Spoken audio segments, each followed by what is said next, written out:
Welcome to the Beat the Banks podcast. I'm your host, Kyle Fuller, and I've got my younger brother, Mr. Joseph Fuller, in the studio today. And we are going to be having one of my all-time favorite conversations, which is on building a family banking business, which to me is just one of the coolest, greatest ideas that you can implement, especially if you're big family guys like we are. Yeah, it's coming from a family of 11 kids. It's family is truly everything to us, and making sure that we have not only all the resources that we need throughout our lifetime, but also every opportunity to serve and love others. Kyle's been a huge example to all the Fuller boys and girls throughout his entire life. And so I think being part of this journey with him has been truly incredible. And it's awesome to see where we have already gone and where we are going in the future. Yeah, it's pretty exciting. And, you know, I've been doing this about 10 years and you've been working with me for the last 2 now, but you've had policies since you were 17 years old. Yep. Which is, you know, one of the things we hear most often in this business when people see what we teach is, man, I wish I would have known about this 20 years ago. Well, you have that benefit of having that education early. And it's also why you will be a 25, 26, or 27-year-old millionaire, because of what you're learning now and how hard you work towards it. So it's super fun to have the family involved with this family banking conversation, which is contrary, I think, to what a lot of people think. Don't bring family into business or money. It complicates things. And I would say you're absolutely right if the education and the values are in line. But if the education is there and the values are in line, this has only accelerated our wealth building journey while enhancing our relationships with each other, which is win-win. Right. And I think that's the power of it. Is money is a tool that is used, but if it's a tool used for good, it'll only produce more good. Yeah. And I think that's a mindset change that a lot of people, it's a paradigm change that a lot of people need to have. And that's what we've started doing within our own family. Because there were siblings that, money it corrupts people. And now everyone's starting to think, wow, what more good can I do with money within the family too? And it does just build those relationships. And then we have more and more experiences to build off of and create so much more good in the world. Yeah. And maybe if you're listening to this, maybe your family is a bit like ours, where you might have a lot going on.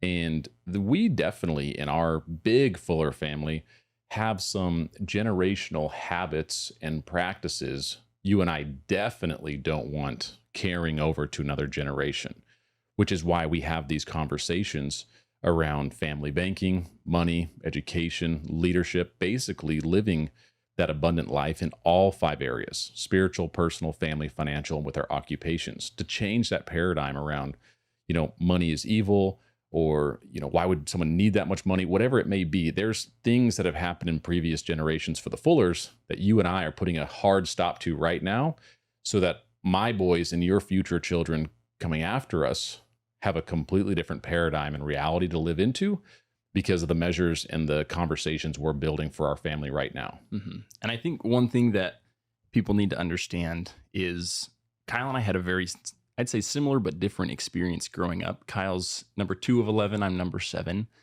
And so both of us had tons of opportunities to learn and grow. But I think the most important thing is that we saw the good and the bad. And we recognized that there were certain things that we want to change, and we acted and implemented things to change that. And it's through action and implementation that change can actually happen. We can learn all we want, but until we take action and we start going towards something, that's when all the magic happens.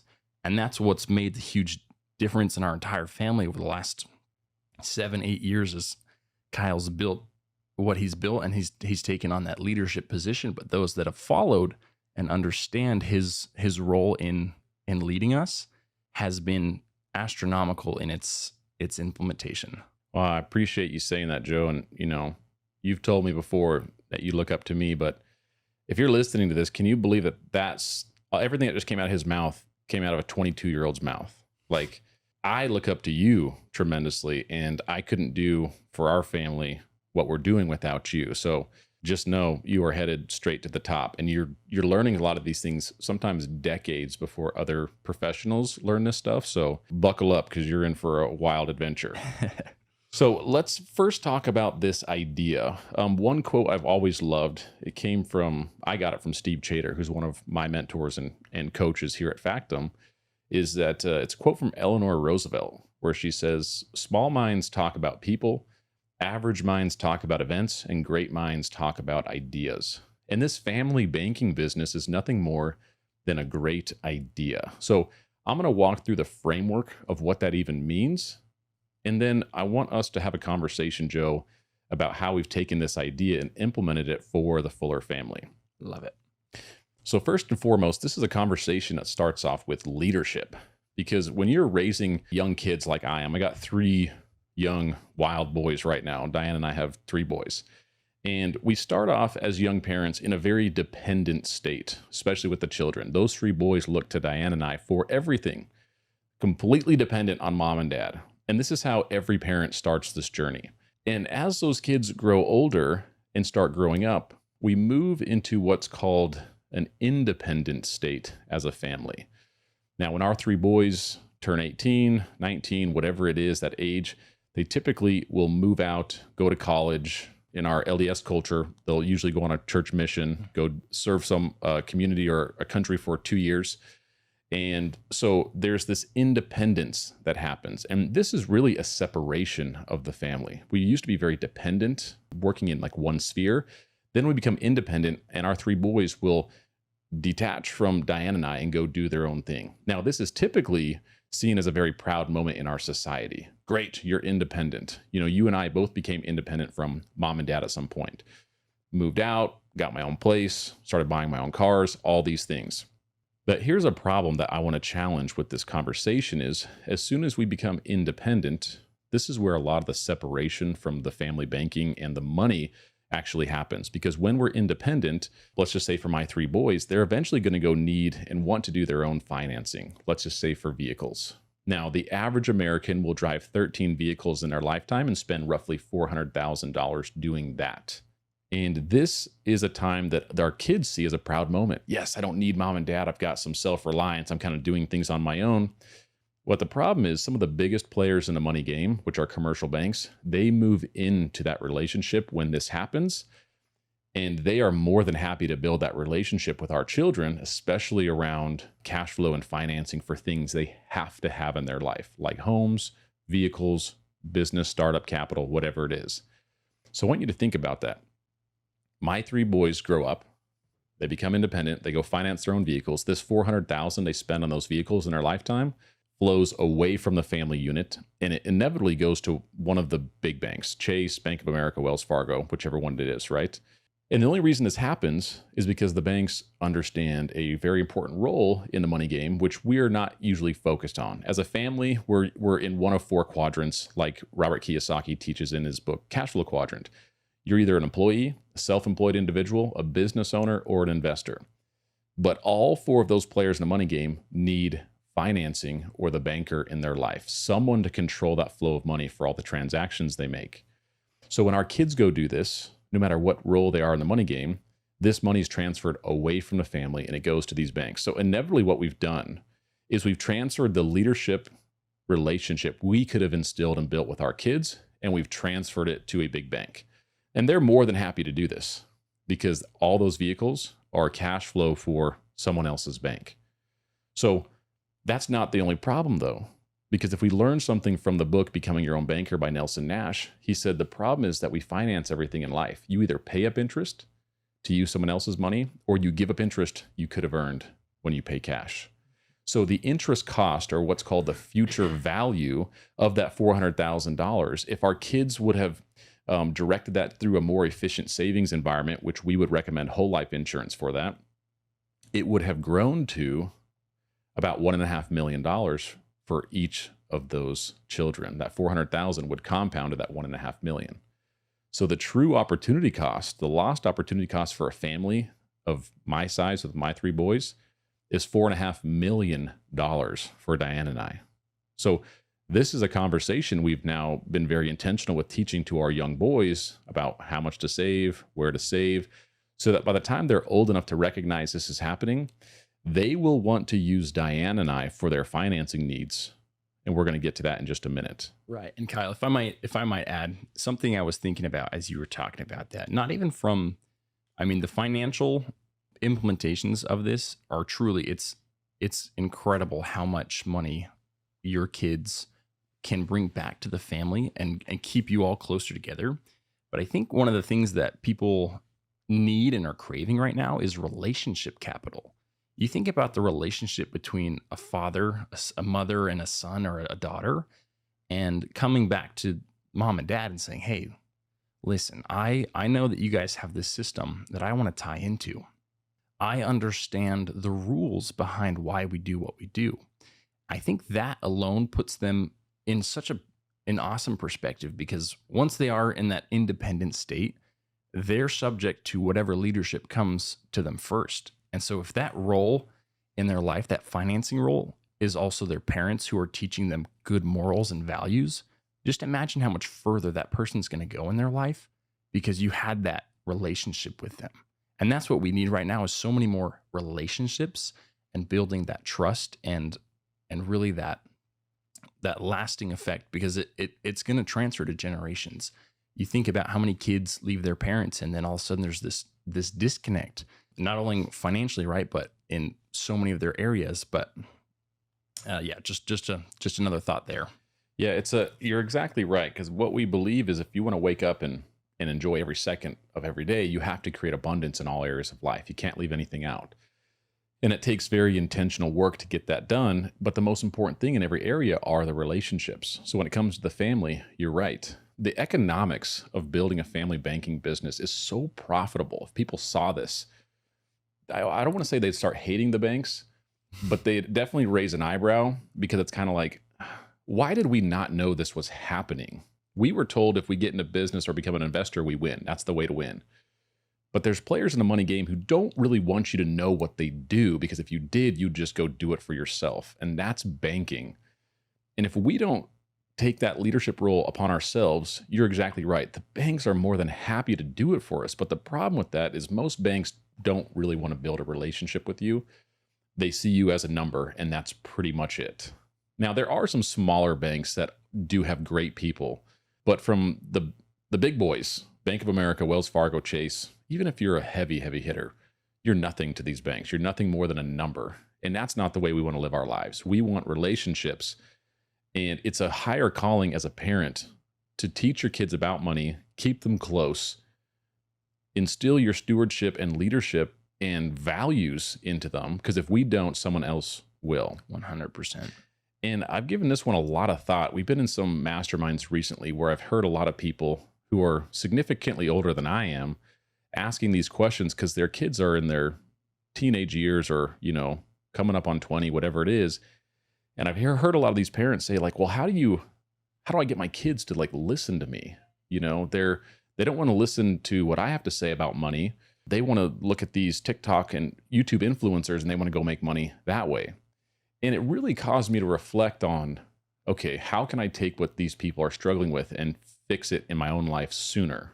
And the answer came to me, and it's not an answer I think a lot of people want to hear, but here's the reality. If I want my 3 boys to follow me, leadership is not something that's given. It has to be earned.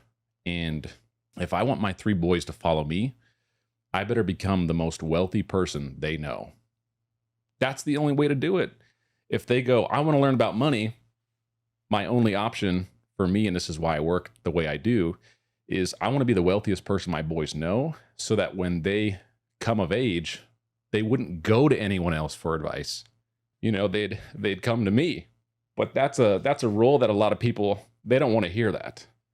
And it's going to hurt a lot of people to hear that statement, because they'll reflect on the previous 20 years of their life and say, I wish I would have done things a lot differently. And so if we got any younger parents listening to this right now or seasoned, there's the best time to start a new trajectory is always today. So we need to take this leadership and this stewardship role very intentionally and very important, because I think you're right, Joe. That relationship capital is what everyone's really looking at. So let's shift gears now. We just talked about how most families operate. We start as a dependence with our kids and us. Then we move to an independent state. And we want to reframe this conversation. So how do you actually bring your family closer together through education, through money, and build those relationships? You have to build a relationship that we call interdependent. Now, we didn't come up with this. This came from, I believe it was Stephen Covey. In one of his books, he talks about this principle. We've just taken that principle and applied it to our family. So we as a family, the Fuller family, now operates as an interdependent family. Now, this is relationship based, and this has actually brought our family closer together around money and education, which is the exact opposite effect of what you typically hear. So with an interdependent family relationship, we now have a closed economy. We've got a private banking system. Our family now saves where the banks save their money, and we treat our money the same way a bank would treat theirs. So now the leadership principles that Diane and I are working on, that we're instilling into, our three boys, our values are instilled into that next generation. And because of that, they understand now what we have. And we're very open with our money conversation in our boys. They'll know exactly what our net worth is, what our cash flow is. I was recently at another mastermind where they were talking about when's the appropriate age to have your kids start learning. And the estate planning guy, who was very, very good, he said 18 is when I'm going to have my son start sitting on the board. And I looked at, David was there with me too, and we both said that is way too late. I mean, I'm having savings conversations with my 2-year-old once a week. That's when you need to start. Mm-hmm. Our youngest sister, Chloe, has been attending our family banking meetings for almost 2 years. She's 13 now. You got to get your family into this conversation as early as possible. Don't wait till your kids are 18. So we're instilling these values and this education into our family. Now, our boys are going to know we've got a decent sized system of policies right now that they can tie into when they need financing for whatever it is in their life.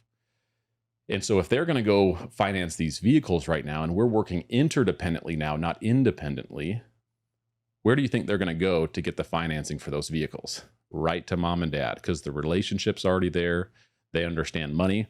So now that same $400,000 that they are going to spend in their lifetime, they have to, flows directly to Diane and I, which creates cash flow in our life. So we are going to take that $400,000, and we know where to save it. It's going to go right through a whole life insurance policy. It's our new savings environment.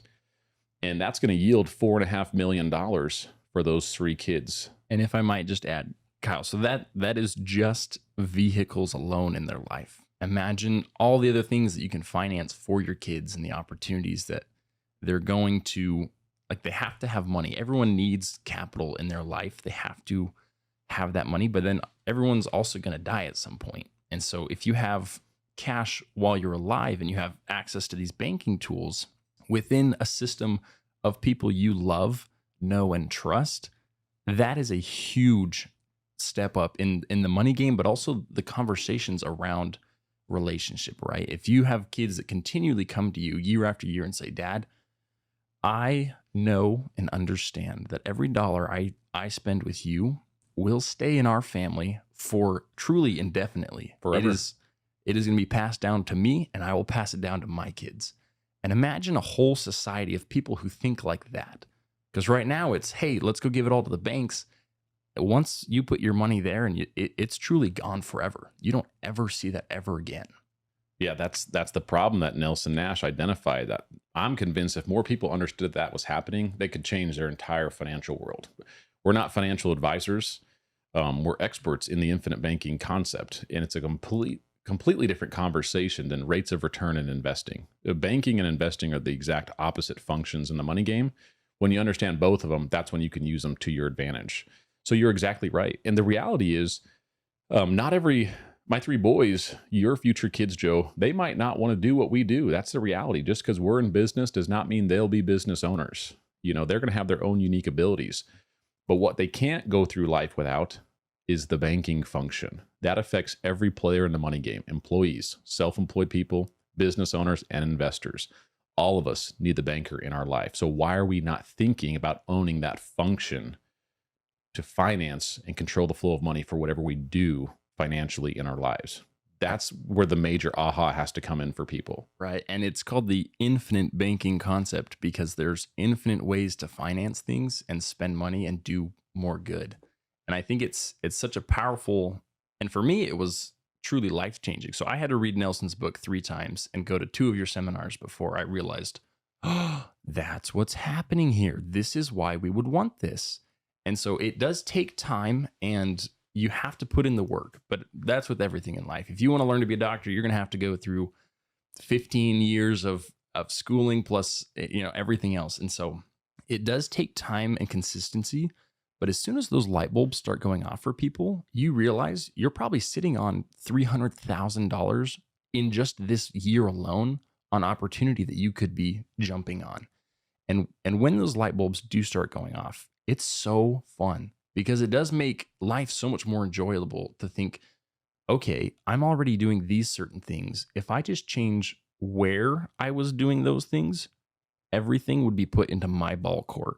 Yeah. And then you have all the control, the power, and then you get to do what you want. And that's such a beautiful position to be in, and then to set your kids up in that same situation. Yeah. You're exactly right. And that's why it's called infinite banking. There's no limit to what you can do with it. It's limited by how you're going to live your life and what you can think of. Mm-hmm. So let's just condense this down quickly. What do you need to actually implement this? Number one, you have to capitalize or start saving into your own private banking system. And if you start doing that, you'll be able to control that flow of money in your life with absolute certainty because the asset we're saving into has guaranteed elements, making it incredibly unique. And that's why we put it at the foundation. It does not belong in the investing category of life. And if you'll do this, you will create so much additional cash flow in your life. And the reason we focus so much on cash flow, that is what unlocks the abundance in the 5 areas of life. It's not net worth and it's not accumulation, it's cash flow. More cash flow or income coming into your life allows you to take more vacations now, give more to the causes and charities that you love, spend more, save more, invest more. The name of the game is cash flow. And if you study some of the best players in the world, which are commercial banks, that's all they focus on is creating cash flow through our deposits and our need to borrow to go get ahead in life or whatever it is. So let's take a lesson from some of the best players in the game. Now, some of you might be asking, well, why would my child want to come to me and pay interest for vehicles? So let's give a quick analogy. So Riker, our oldest, he's 5 right now. He turns 16. He needs to go get a vehicle. Great. So we're definitely not going to pay cash because we're not going to lose that interest cost for a lifetime. We're definitely not going to go finance it with another bank. We're going to finance it with the family bank. Well, our family rules right now is for the vehicles, it's close to 7%, 10% down, non-negotiable, 7% interest rates. Like we treat our banking system like a business. You can't, there's contracts in place. So he comes in and says, Dad, I need a car. Great. You know the rules, 7%. He said, no, Dad, I don't want to pay 7. I actually want to pay you 10. Interesting. Why do you want to pay me 10? Well, I've been sitting on these family banking meetings every quarter for 15 years, and I know how much insurance you and Mom have, and I know who's getting that when you pass away, and I know I get more of it the more I use from the system. Smart boy, right? Mm-hmm. That's how that conversation's going to go. And I'm teaching him right now so that when he gets to that point, he's actually going to want to pay me more interest than maybe going to Chase. If Chase Bank was going to offer him 5% and I was charging 7, he's definitely using my bank. And here's why. Because every dollar they pay into that, they're going to get reimbursed 100% of those principal and interest payments through the death benefit that's being created in the background with the system. Isn't that cool? The coolest thing ever. So just imagine if Chase Bank right now said, hey, we're running a special. If you use us for any of your financing needs for the next 40 years, mortgages, vehicle loans, startup capital, whatever it is, if you use us exclusively, after 40 years, we'll write you an income tax-free check reimbursing you for 100% of the principal and interest you paid us. shoot, sign me up. I'm not going to any other bank. That's where I'm planting my flag. I will 100%. represent this bank all day long. That's what we've built with the family banking system. So I'm going to run through just this multi-generational wealth transfer, and then I want us to talk about how we're implementing this with our family. So what we did first is Diane and I made sure we were covered first. We got to take care of ourselves. As the leaders, we're going to save into our own policies. So Diane and I are both insured. Currently, a little over $12 million is of death benefit. The next thing we did once we were insured to an amount that we felt good about, we started insuring the next generation. So we started having our family. We got our 3 boys, Riker, Ridge, and Remington. And the death benefit total for those 3 boys is $2.6 million. So we have decent sized policies on all 3 of our boys. Now, once our immediate Fuller family was taken care of, then we started insuring the previous generation, which was Diane's mom, and our dad. So Diane and I currently own about $2.2 million of death benefit on the previous generation through Diane's mom and our parents. Now, when the previous generation passes away at an expected mortality time, they'll transfer about $3.2 million in income tax-free dollars to Diane and I. That is windfall we will see in our lifetime. So that is a transfer of wealth. Now, $3.2 million, where's the best place to be putting that cash when we get it? Right back to our policies. Right into the system of policies that Diane and I own, which will be probably 30 years old by that time. That's a great place to be storing money, is in what we call seasoned insurance policies. And when Diane and I pass away, assuming we buy no more insurance, which is hilarious because I can't stop buying it, right? I have a problem and I want as much of that asset as I can possibly afford.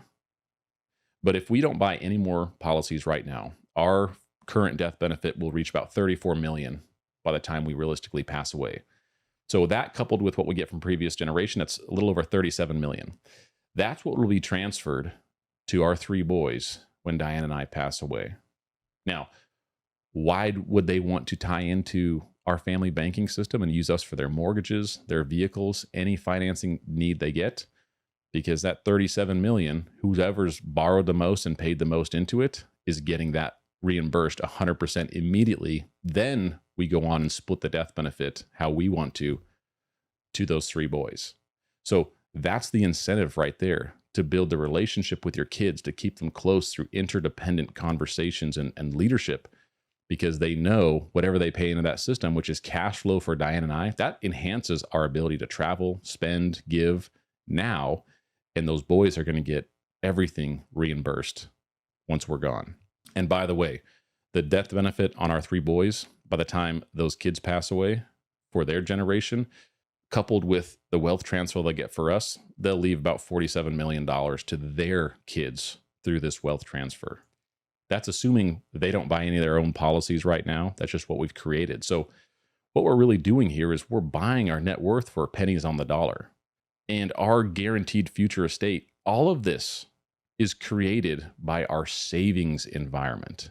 This is not the business we own, Joe. This is not the investments we own. This is just the environment we very intentionally chose to keep our savings in.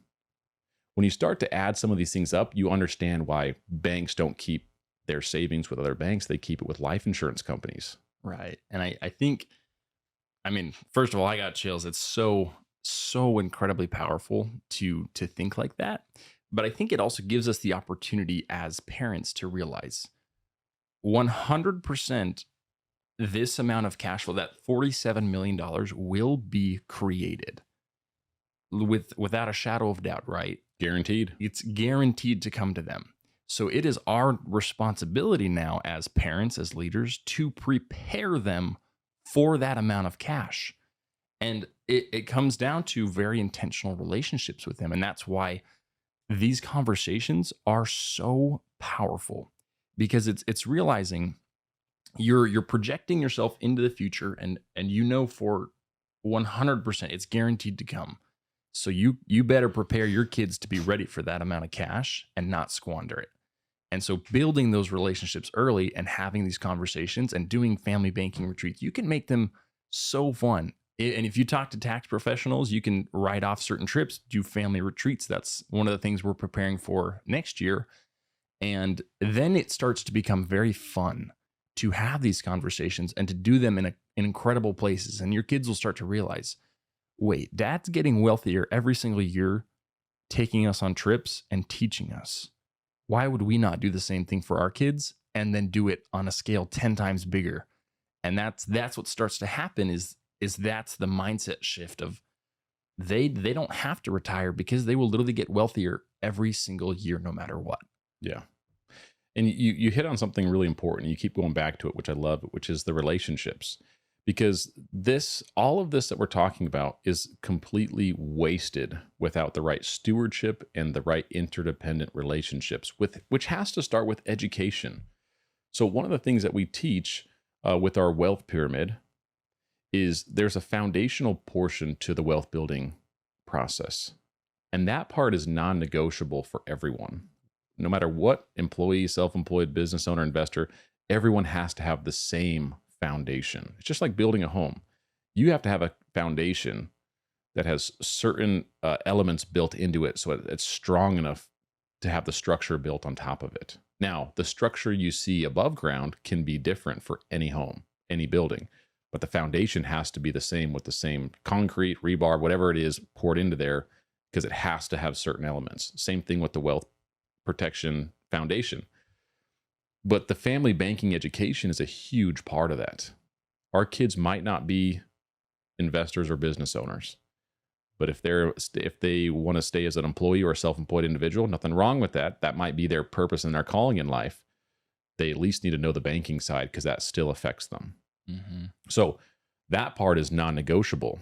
And the reason we teach when we're sitting down with our family, we go over the foundation so heavily is because that part has to be there for everyone. Now, when you get to the top of the pyramid, which is like how they manage their cash flow, their investing strategy, what their freedom in the 5 areas of life looks like, that piece is drastically different for everyone. Your life looks different than mine with your investing strategy, with your abundance in the 5 areas. And this is where our unique abilities come into play. We don't know what our kids' unique abilities are yet. But what we're going to do as parents is make sure they have the proper foundation that's built off of education, awareness, saving strategy, protection, so that whatever they decide to go do in the future, they're 100% protected and set up to go do it at the highest and best level. That's what we would call living a max potential life. And it's why there's no enabling in this conversation. I think people get confused with this too. Oh, why would you can't leave your kids that much money? They're going to squander it.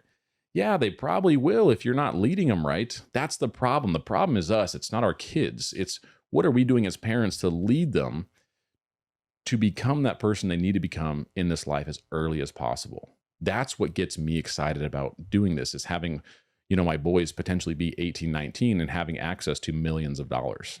I probably was not ready for that amount of wealth at that age, but they're going to have a little bit different education than I had growing up. So I would say by the time I was 25, I would have been ready to handle some wealth if someone were to give me something, right? So I want to prepare my kids to be able to handle more money earlier in the future. That's an empowering conversation. That's not an enabling conversation, you see? Right. And I think another piece in there is again, that leadership conversation. Your kids are going to follow someone. And so you better make sure that you are the person that they want to follow and that it gets them excited. And I was thinking about it last night. I was doing some work, and the conversation that was brought up was about family banking. And I talked to my wife, Jenna, and I said, babe, there's going to be a time where our kids, even if it's only a fraction of truly what's going on, they're going to recognize that's my dad. Mm. This is what my dad does. This is how he serves people. This is how he loves people. Why would I not want to be like that? Yeah. And once they have that shift, I think about when I was a kid, I had a friend that his dad was a neurosurgeon. I was like, wow, that is a super cool profession. And I did some studies in it in school, and that was kind of the career I chose. And so I worked super hard to get towards that. And then I started to realize doctors, not all doctors, but they live in a very interesting life where their time with their family is very limited.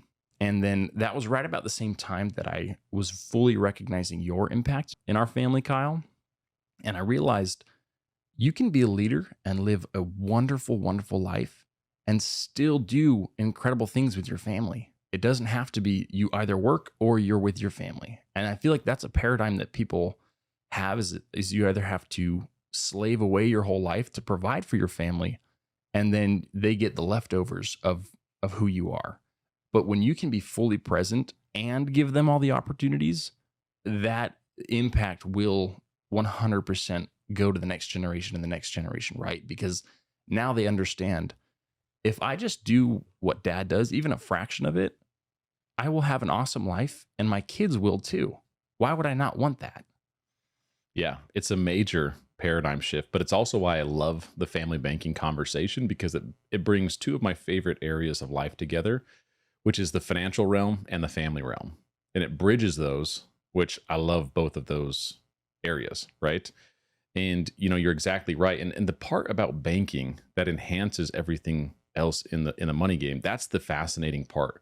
Not everyone knows this, but banks and bankers play by a completely different set of rules in the money game than everyone else.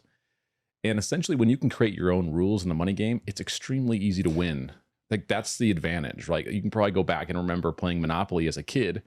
The person you want to be in that game is the banker who can create money out of thin air. Now, we can't quite do that exact same thing, but most commercial banks can. But when you have the right mentality, which is a banking mindset, and enough capital in your own private banking system, you start to shift how you think and look at things. And when you can be the banker for your life, it sets you up and puts you at a serious advantage. And that's going to bless and empower our kids no matter what path they choose in life. So I want to just bring this all together and talk about, what can one family accomplish by implementing this family banking business? And this is what you and I have built for our family. Number one, it brings a principle that we call stronger together. This is uniting and empowering our family currently, not tearing us apart and separating us. It is uniting and empowering us through intentional education and awareness over our money. It allows us to beat the banks, which is our trademark, right? We're not here to destroy the banks. We're just here to beat them. We just want to own that lane in our life. And this is providing private banking solutions for the family's financing needs that they have to have in their life. And it's created a lot of self-reliance for our family. So my kids, your future children, they will have the ability to 100% opt out of any government-sponsored program or any retirement type vehicles. We don't need them. Our family just will not participate in that anymore, because we're going back to where I think the values were instilled into America early on. This was a country built on privacy, self-reliance, independence, ownership. And that's all the benefits we get by shifting our savings environments to whole life. And lastly, what we call infinite thinking, one of our other guiding principles here at Factum. It's replacing the idea of retirement with purpose for American families. And that's really what we're building now for our family, Joe. So I want to talk about, there's the idea. Now let's talk a little bit about the implementation for this. So one of the things that Joe and I have done is we meet quarterly, every quarter, for an hour, usually in our office, with the entire Fuller family now.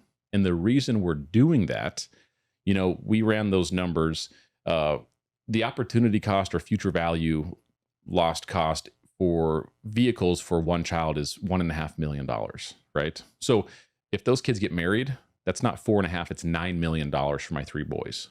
We're 2 of 11 sitting right here. Let's assume most of our siblings get married. Just siblings. We're not even talking grandkids yet, right? Just our current siblings. If most of them get married, let's just say the number's 18. So, a few of them didn't get married. 18 times 1.5 million is $27 million. That's what our family is willingly giving up in controlled cash flow by not doing this. And it's why we meet every single quarter.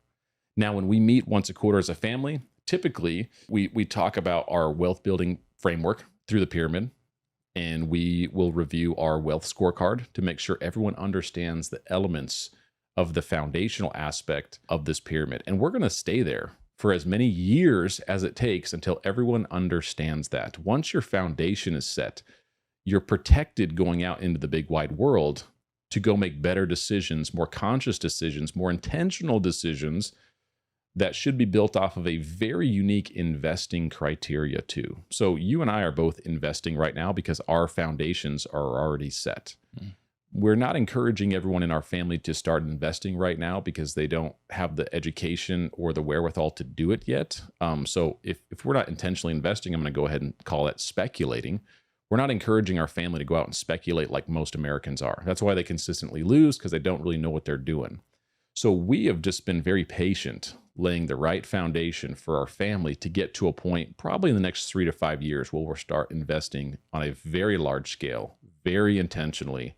And that's when the wealth acceleration is going to kick in. So anything else you want to add to our family banking meetings right now? I think we probably touched on it a couple times in our podcast already, but it has to start with one person having a desire to change. And really it was Kyle having a consistent dedication to knowledge. He was always willing to be open-minded and learn something new and then implement it. And so it definitely took some of us a couple of years to fully grasp what was really going on. But those of us that have fully gotten that picture are in a position now where, okay, we have our foundation set, and now we feel very comfortable. What's the next thing that we can learn to now increase everything we're already doing? And it definitely takes one person to be not a little bit crazy, but passionate enough about this opportunity to get everyone else involved. And so it comes down to leadership, but then also a desire to help your family change.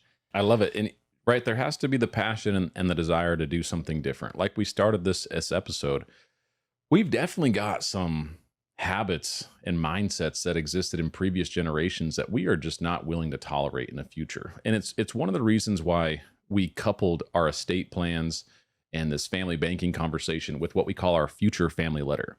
And that was a letter that Joe and I spent months working on that basically described and we wrote out our values and our principles, because we are becoming a principle-based family.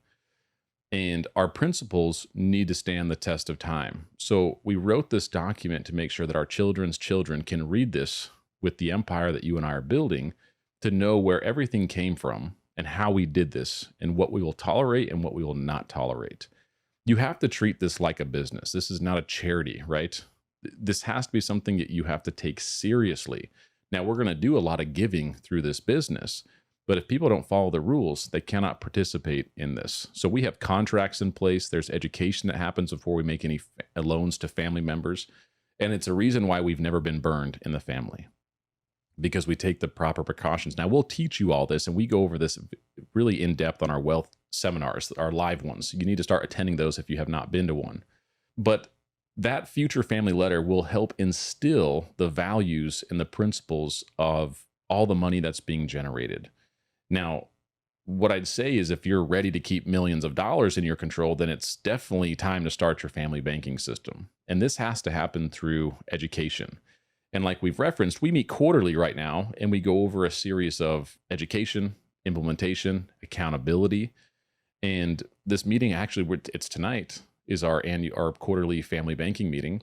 And tonight is a special night for us because we've been doing these for almost 2 years now. Mm-hmm. Tonight, we are announcing the first family retreat, the Fuller Family Retreat. So Joe and I and our wives, we will be paying through our business to rent out. This first one, we'll do a few beach homes for our family. So we're going to go to a great destination, rent out a couple beach homes to get our siblings there with their children. And we're going to have a larger, more in-depth conversation to take this conversation to the next level. It's not enough to meet once a quarter for an hour. So we have to start thinking and behaving like very wealthy families. So we're going to start doing these retreats for a couple of reasons. One, I love to pay for stuff like this. I know you do too. We're very similar in that regard. We've been very blessed, so we're going to use that to help and empower other people. Now, we'd love for our siblings to get to the point where they can do that for their families as well. But it all starts with an idea and a conversation. So we will be announcing the first Fuller Family Retreat, where we go probably 5 days, and we already have the infrastructure we're building for what kind of conversations we're going to have, what kind of books are we going to read. Everyone needs to write out what their life looks like in the 5 areas. We've already done those exercises, build out their own future family letters. This is a chance for us to get together as a family, build wonderful experiences, increase our financial education, grow in every area of life. And this is the start of it. So this is a new venture for you and I. And it's fun to think about where we're going to be in 5 years, because my ultimate goal is to go to Hawaii every year for about 10 days and spend well over $100,000 doing that for just our family, which Diane's already priced it out. That's about what it's going to be to take about 30 people there, give or take. And so this is what you and I are now building, is that type of empire, to be able to bring our families out there to enhance the relationships in the family area, but also pour into them what we've spent money on and time learning in the financial realm to help empower them for not only their life, but the generations coming after them. Right. And I think another part of that is that I think is when a lot of this will sink in for them most fully, is realizing, okay, Joe and Kyle are at this point in their life with these banking systems that they can start doing this. How do I get there even faster now? And it starts that spiral of, okay, I need to really get my relationship even closer with them and start learning everything they know. What books can I read? And it starts that excitement of realizing, oh my gosh, there is nothing we cannot do in this world, but we have to first learn and understand. But I think one of the coolest things that we continually touch on is the idea of imagination. Just imagine how much more fun this will be if everyone participated at a higher level, or if everyone that like you really can go down 100 different rabbit holes, but it's that imagination piece that, okay, how far can we take this? How grand can we make this idea, and how amazing can we make these experiences for them? Because it's just a matter of time before that kind of thinking starts sticking, and then those things become reality. And that's why we love the conversation about the 5 areas. Is you're imagining what your perfect life would be, and it's in every single aspect of your life, because we have to have intentionality in all of those areas to make things happen. Because if what we're doing at work isn't, or is taking too much of our time, and then our family life is suffering, then when we go on those trips, it's, well, shoot, there's a little bit of awkwardness here. Are these trips going to be as fun as we want them to be? No. And so taking that time to be intentional and keep building like that's where it all gets just so fun. Yeah, there is no end game to this. It is just continual progression, and you just have to commit to that. And yeah, so I think you just summed it up perfectly. And I'll just end with this. We built this system to unite and empower our family through education and awareness on really how money flows. And that's a banking conversation. And so our desired outcome with this family banking business is to cut out the banks by creating our own private banking system for our family's financing needs. And this gives us the opportunity to be self-reliant and completely opt out of any government-sponsored programs. For our family, we're getting away from the idea of retirement as well. And we've replaced that idea of retirement with purposely creating cash flow within the family that brings us abundance in every area of life, which is what you were just alluding to. And so if you enjoyed this conversation today, make sure you subscribe so you can get more podcast episodes in the future. And you can also check out our website, factumfinancial.com. Go to our IBC resources page and find our family banking course. And we'll have videos and PowerPoints that will give you all the numbers and the graphics behind this conversation we had today.